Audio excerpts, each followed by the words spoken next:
Good day everyone. In this video I want to share a little bit about my first impressions with the new scribing system that has launched on the PTS. PTS has a bit of a hiccup itself, which is why I'm not playing on my own account. I am also banned, like probably the many others that have tried to play it. But at least NMAX gave us a new account, so I've still been able to try out the scribing system here, after already being able to try it out a little bit at the ESO 10-year event in Amsterdam some weeks ago. After doing a couple of fights and trying out the new skills, I want to share my impressions and maybe give a little feedback and say what I think is strong, what I think is not so very strong, what the opportunities are and what is overpowered and maybe underpowered as well. And I also kind of want to categorize all the different things you can do that we know of so far with this new system. So first, a quick word about how you actually get this new system. You need the Gold Road chapter in order to activate the scribing system. And then you need to go to the Scholarium, which on the PTS is a way shrine in the northwestern part of the map, entirely in the corner, but should also be reachable through a Vea, and then you can just port to it afterwards. Once you reach a certain level in the skill lines where you get the new scribing skills, called grimoires, you can purchase these grimoires for gold from a vendor inside the Scholarium. Each grimoire or new skill has 3 separate parts to it. It has a focus script, a signature script and an affix script, and you use these 3 parts to create variations in the skill to decide which functionality you want. You get these parts by first doing a quest inside the Scholarium, which unlocks the ability to get those scripts, and then afterwards you have to actually go and get those scripts by varying activities such as visiting the Mages Guild, doing delves, wanted worthy, and other kinds of things. So now to the new skills or grimoires themselves.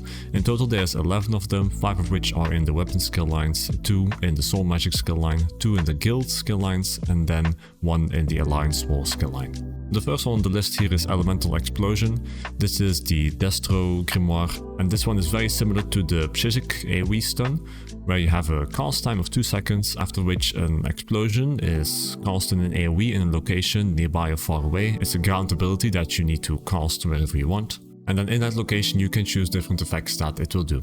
You can see them listed in the video as well. I will do this for all the different grimoires. The one I find most interesting myself is the flame damage and the knockback ones. The flame damage is just because I think that will be the highest damage one, since everybody is a vampire in PvP. For sorcerer you could also consider shock damage, but I've gone with flame damage for now. The tooltip on it is pretty high, which makes sense because it has such a big cast time to it. But this cast time is also the thing that makes it a little bit difficult, I think, to use in regular 1v1s or 1vx scenarios. This skill, I think, mainly will find its use in the large-scale battles in Cyrodiil, things like in choke points or when Zergs stack. That's when you want to go and use this AoE ability. You can make some sort of ranged AoE burst with it, with an elemental rings spammable right afterwards, or in big siege fights, things like that. So that's kind of the main purpose of the skill, I feel like, for PvP. Interestingly, it can also be cast from Cloak, so you can start that cast time while still in Cloak, much like you would with Snipe, for example. And I think that makes it really interesting for Nightblades, and more specifically for ganking and bombing builds, where you can use that in order to proc Dark Conversions on a bombing build. It's going to do a lot of damage, and it's going to basically make it hit harder, which I think is really nice. The other focus script that I think is really interesting is the knockback one, where it's going to knock back enemies 12 meters, which is quite a lot. And specifically I have seen use, and I've tried the use with this, on top of keep towers, on top of the main gate kind of structure around it where people oil from.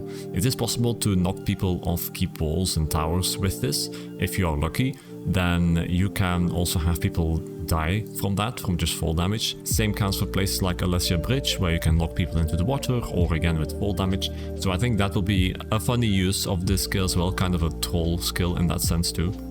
As far as the secondary effects go, it's got some pretty powerful signature and affix scripts as well, with for example the Assassin's Misery applying 4 status effects, which adds quite a bit of damage to the enemies in the area. And then in the affix script you have Minor Brittle, which increases the enemy's critical damage taken by 10%, which is really quite significant for something like a gank or a bomber that wants to combine this with other abilities. The second skill is Mender's Bond. This is very similar to the Guard skill on the live servers, so the Alliance War skill where you tether yourself to an ally and you gain them damage reduction by absorbing a part of the damage they take and have it dealt to you instead. This has actually a similar effect that you can select, which is called Mitigation, where it transfers 10% of the damage. But maybe more interestingly, it also has a lot of other effects that you can go for. For example, healing, where you heal the ally every second, a bit like the psychic channel that also exists, but this you don't need to constantly cast, you just cast it once and then it ticks for 12 seconds. You can also transfer your ultimate to the ally as well, but speaking of ultimate, there is also an affix script, Heroism, which is going to give minor heroism to the ally, so you can still give them ultimate on top of the healing that you already provide, and I think that's quite powerful. As far as the signature scripts go, I think the strongest one is Sage's Remedy, which has a very large tooltip, where you heal the ally and other allies when they leave the link for 30k health over 5 seconds. So this also means that not only you will have a benefit from this on the ally that you're actually casting this on, these scripts are also going to go to other allies in between you and the target. Especially I think in tightly knit groups this can be very beneficial, where you give a lot of shared buffs that way to each other by simply casting one skill, and then for 12 seconds you get something like constant healing, constant ultimate gain, and then even when somebody leaves the link between you and the target, they still have extra healing on top of that. And you probably see me coming with this one, but I'm thinking of ball groups here. So personally, I'm imagining that this is one of the main users of a skill like this that could benefit from it a lot. But in general, also healer builds, in case you want to really support one ally, you can also go for it and give them a constant amount of healing and other buffs that you choose to them. The third skill is called Smash. It's from the two-handed skill line, and this one basically serves as an offensive or defensive spammable for the 2H skill line. For starters, I think that's a really nice addition, because before you only had the option of going with Dizzying Swing, which has its own peculiar mechanics and a cast time. This is really more like a spammable. It does have an 0.2 cast time, which means it's a bit similar to Tentacular Dread, but it does cast everything in an AoE in front of you instead of one target as well. Again, much like Tentacular Dread from the Arcanist. You can choose if it deals bleed damage, magic damage or physical damage, but if you want to, you can also do things like knockback, again maybe with funny effects as a result, like the Destro skill. But you can also have it do supportive things such as a damage shield or healing. I don't think that's going to be the main use of this skill. It does have a pretty high tooltip for both the damage and the healing, but there's just so much healing going around already that I feel like if you're running 2H, you would rather have a damage option than a defense option. The interesting affix script I want to point out here is Mangle. Mangle is a debuff that is going to reduce the enemy's max health by 10%, and normally it is not that available in PvP. But with these skills there is definitely a lot more sources you can get minor mangle from, and this here is one of them, so you can use this skill as either a spammable or a stun and apply a minor mangle on the enemy, which I think is pretty nice too. Next up is the bow skill called Bolt. This is definitely one of the more interesting ones too, because what it basically is going to do is going to cast an AoE in front of you, and then you're going to flip 15 meters backwards.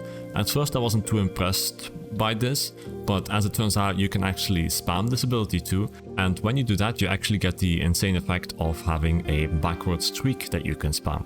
It has the same distance as streak, 15 meters as well, but it doesn't have the stacking cost that is related to many other mobility skills such as Streak and Mistform, meaning that as of right now on the PTS, this is the skill that's going to give you the most mobility in the game. Now, normally if you're on flat terrain and such, you can do this quite easily, but sometimes it's a bit difficult to aim it. I don't know if it's related to the lag on the PTS or when I just randomly hit a rock, but sometimes I do feel like it's a bit of a struggle to move around with. The same thing counts if you try to jump off a certain ledge with this ability. In that case, you are likely to get stuck and to just jump in place once, which is kind of useless. But then again, if you do know how to point the skill well and stand right at the edge of the ledge that you want to jump over, then you are able to actually jump from one keep tower to the next as well, which is a really powerful ability. Previously, you could do this with Streak as well, at least one way. But with this, it's quite easy, once you get used to it, to jump just from one keep tower to the other keep tower and back again, or to just do an insane amount of distance in a short amount of time. So if it goes live as is, I think you're going to have a lot of people just boinking around all over Cyrodiil, and that might be quite obnoxious for anything that's not a ranged build. The jump backwards is really what makes it shine, but if you want to, you can also add a mediocre flame damage, disease damage, physical damage or poison damage proc on it, or you can have it heal yourself and allies. So in that sense, it's a bit like the movement ability of a Streak, without the stun but with healing yourself at the same time. For the signature scripts in this skill, I kind of see the theme of mobility returning, with for example Crusader's Defiance removing up to 3 snares or immobilization effects. The next skill I'm going to talk about is, I think, the strongest skill in this system right now. It's called Wield Soul. It's a single target projectile from the Soul Magic skill line. And if you get that, you can have quite a lot of purposes for it. For example, you can have it give yourself a damage shield, similar to, for example, Hardened Wars, but it can also go to allies. Or you can give it a heal, where you have a pretty decent burst heal for yourself or an ally, with then the additional effects of the signature scripts and the affix scripts on top. But more interestingly, I think, is that you can give this either a shock damage or a stun focus script, and then you can go for what's called Anchorite's Cruelty. And this is a Oblivion damage proc, which is going to proc once every 3 seconds, but it's going to deal 8% of the enemy's max health as Oblivion damage, and is going to deal more damage as enemies are on low health, up to 100%. Which means that there's also an execute mechanic attached to it. And this is a very powerful signature script. That's what makes this ability, in my opinion, the strongest one right now, because I've seen people going around, and myself as well, just using this as a spam bull, and in that it is both going to be a good spam bull, since it has a decent tooltip, a burst ability because it does the Oblivion damage on top of that every 3 seconds, and an execute. If you happen to get an enemy at, say, 30% health or so, there's a good chance you are going to maybe instantly delete them by just casting one of these Wield Soul skills with Anchorite's Cruelty on top of that. I think generally the Oblivion damage compartment really needs looking at, and I think Souls should be a little bit more careful when adding Oblivion damage to things, because it ignores so many mechanics and it's quite easy to make a broken build with that.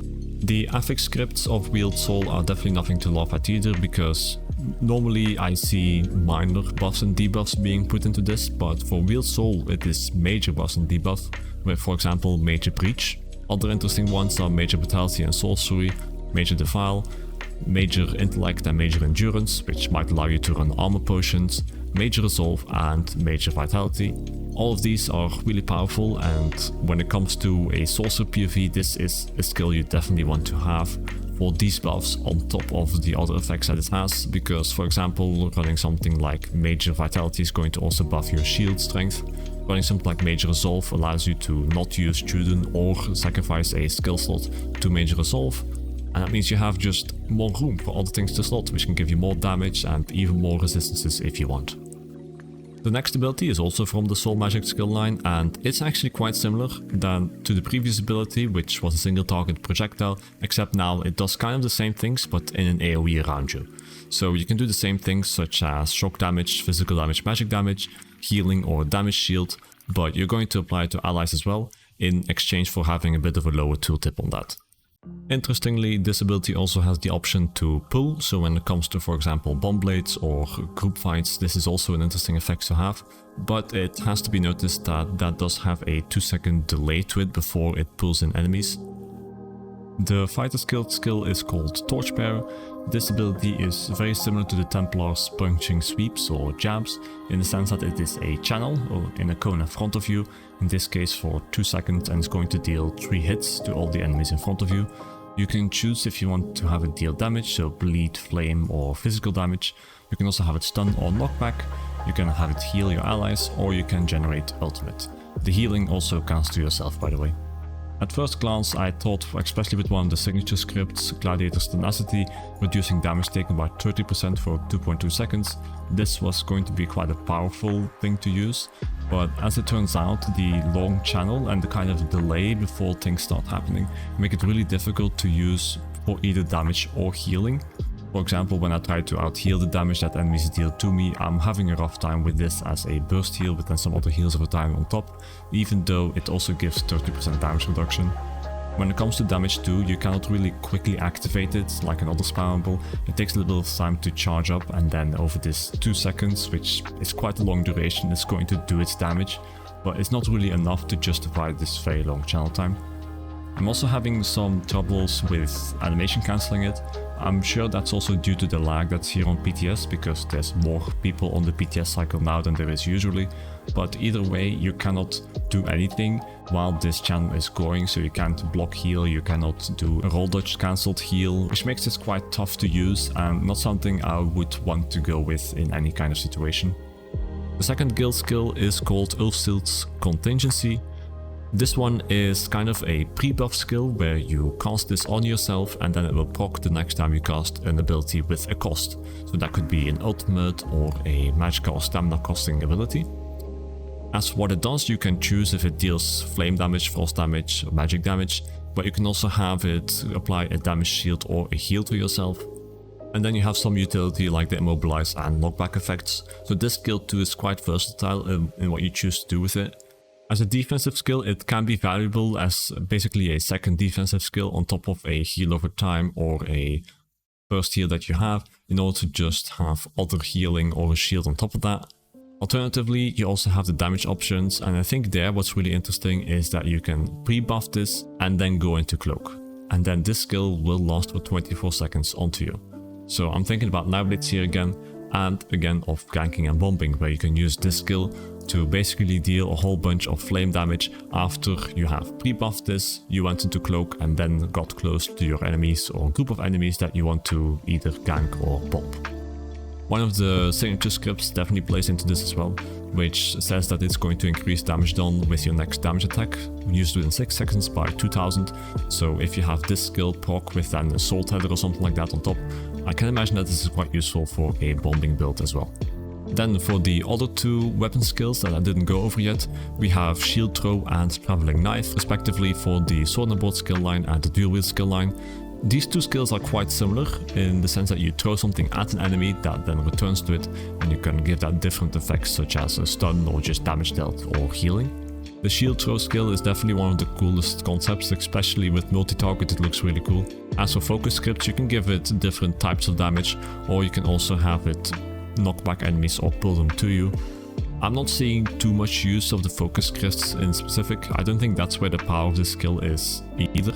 I think rather for the sheer power in the skill we need to look at the signature and affix scripts, because there's a lot to talk about.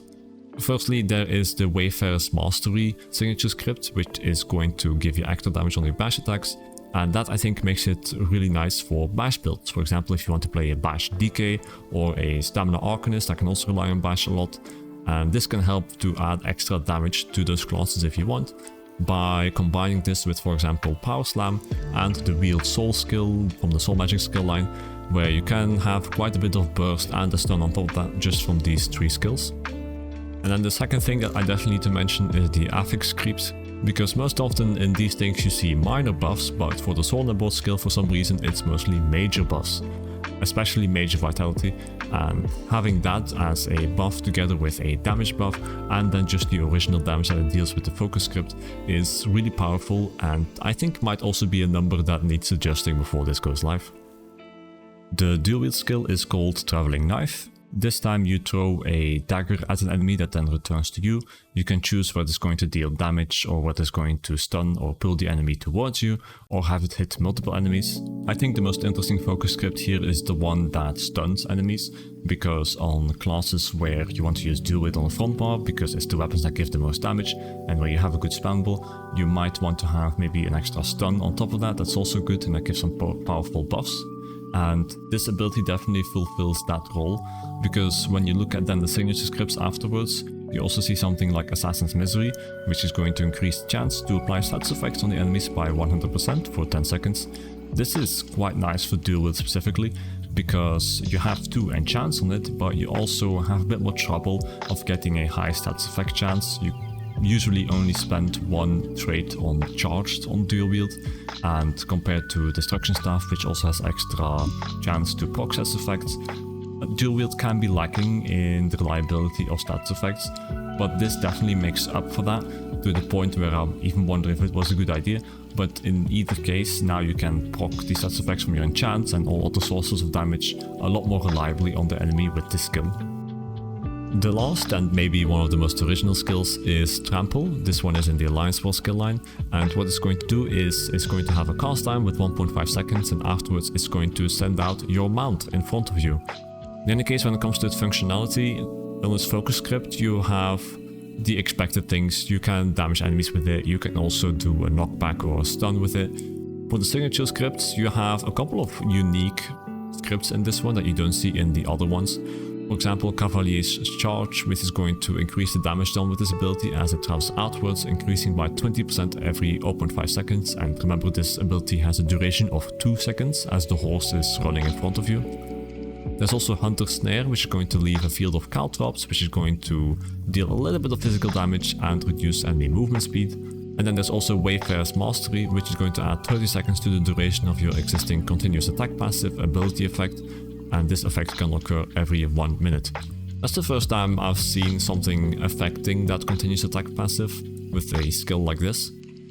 Lastly, I want to mention the class mastery scripts that they have. You might have already seen the sorcerer one listed throughout this video. That one is basically going to give extra healing when you work with pets, and when you don't work with pets, it's going to deal a very low tooltip of damage when you use the skill. You can see the other class scripts listed in here. I think the most interesting ones are the one for Dragonite, which is just a pretty good buff for a class that likes to brawl, giving you 300 weapon damage and 8% damage reduction, so that's quite significant when enemies are close by you. And then also the Templar script I think is the most interesting of all, because it gives an insane amount of armor, 33,000 for 4 seconds when you activate the skill, and it seems like it doesn't have a cooldown either, so you can just have this permanently. It does come at the cost of having a 50% snare on you, but either way 33,000 armor is an insane amount of damage reduction, and I think that's a number that could use some looking at. If that doesn't happen though, this is definitely going to play into the theme of a Templar being a class that stands in its own AoEs, doesn't move around much, and brawls, which I think is a theme that the devs have had for a while now that they want to enforce. And this is one class script where I can definitely say that it brings the class to a better spot than where it might have been before, at least defensively. Anyway, that's it for my first impressions and quick overview of the abilities. I think generally this system is quite original. They've been creative in what kind of things they want to add to it. I'm seeing a lot of different new mechanics, a lot of different animations that look cool, that feel good as well to use. But it's definitely necessary to look a bit at the numbers and some of the mechanics in this system as well. But I think definitely as the PTS progresses and as maybe this goes to live as well, we're going to see a lot of new interesting uses that players find for this that might need monitoring of this in the long time to come. I think this is definitely going to shake up every PvP build in the game right now, because there's some really strong things in here, and there's going to be a lot of theory crafting and testing to be done with this. So I hope that this initial feedback has been interesting. I wanted to share my thoughts with it to kind of set the discourse going as well, because both when it comes to making new builds and for the feedback towards us, there's a lot of things that need to be said. Anyway, I thank you for watching, and I hope to see you next time. Bye!